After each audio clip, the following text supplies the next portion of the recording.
रात के 2 बज रहे थे।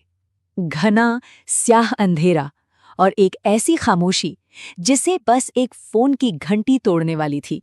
तो आज की जो कहानी है ना, वो एक ऐसे केस फाइल से है जहां टेक्नोलॉजी और कह सकते हैं परलौकिक दुनिया की लकीरें आपस में कुछ यूं उलझ जाती हैं कि सच और वहम में फर्क करना नामुमकिन हो जाता है।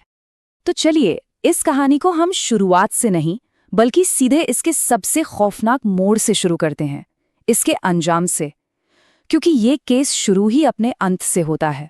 उस रात जो कुछ भी हुआ, उसकी सच्चाई जब अगली सुबह सामने आई तो सबके होश उड़ गए। खबर थी, रिया अब इस दुनिया में नहीं रही। पहली नजर में ये एक बेहद दुखद अंत था, लेकिन सिर्फ पहली नजर में, क्योंकि जब पुलिस की जांच आगे बढ़ी तो एक ऐसी बात सामने आई जो किसी के भी गले नहीं उतर रही थी। एक ऐसी बात जिसने इस केस को पूरी तरह से बदल कर रख दिया। सोचिए, एक वॉइस नोट जो किसी के मरने के बाद भेजा गया हो, भला ये कैसे मुमकिन है? और बस यहीं से इस कहानी का असली खौफ शुरू होता है। तो चलिए अब वक्त में थोड़ा पीछे चलते हैं। उस रात रिया के साथ आखिर हुआ क्या था? ये सब शुरू कैसे हुआ? हर चीज की शुरुआत हुई एक आम से नोटिफिकेशन से, एक वॉइस नोट। लेकिन वो बिल्कुल भी आम नहीं था। भेजने वाला था कबीर, उसका मंगेतर, वही कबीर जिसकी मौत 3 दिन पहले हुई थी। कल्पना कीजिए, एक मरे हुए इंसान का मैसेज आ रहा है। डर और उलझन के बीच रिया ने उस वॉइस नोट को सुनने का फैसला किया। शायद ये उसकी सबसे बड़ी भूल थी। आवाज तो कबीर की ही थी, लेकिन उसमें एक अजीब सी खराश थी, एक गूंज, जैसे वो बहुत दूर से आ रही हो, शायद किसी दूसरी ही दुनिया से।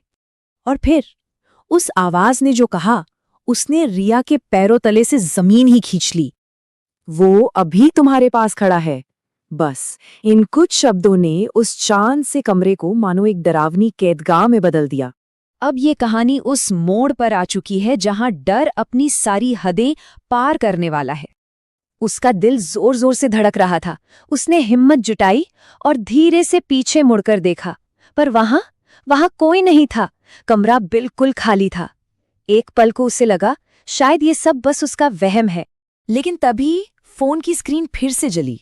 एक और नोटिफिकेशन, एक और वॉइस नोट उसी नंबर से। इस बार का मैसेज और भी छोटा था और कहीं ज्यादा डरावना, एक हुक्म की तरह। वो तुम्हारे फोन के फ्रंट कैमरे में दिख रहा है। ये एक निर्देश नहीं था, ये एक चेतावनी थी, एक ऐसी सच्चाई का सामना करने का इशारा जिसे शायद कोई कभी नहीं देखना चाहेगा। और उसने वही किया जो उसे करने को कहा गया था। उसने कांपते हुए अपने फोन की स्क्रीन की तरफ देखा, और उस फोन के कैमरे में ठीक उसके कंधे के पीछे उसी का चेहरा मुस्कुरा रहा था, एक ठंडी खौफनाक मुस्कान। तो ये सब हमें वापस उसी एक सवाल पे लाकर खड़ा कर देता है, उस रात सच में हुआ क्या था? अब देखिए, हमारे सामने दो ही डरावनी संभावनाएं बचती हैं। या तो वो सचमुच कबीर की आत्मा थी जो टेक्नोलॉजी का इस्तेमाल करके अपना बदला ले रही थी, या फिर ये किसी बेहद शातिर कातिल की सोची समझी साजिश थी जिसने रिया के डर और टेक्नोलॉजी को ही उसके खिलाफ हथियार बना दिया। तो आखिर सच क्या था? कोई आत्मा या कुछ और?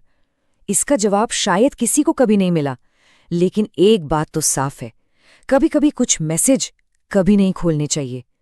क्या पता असली जवाब हमेशा के लिए उसी आखिरी वॉइस नोट में एक डिजिटल भूत बनकर हमेशा के लिए कैद हो गया हो।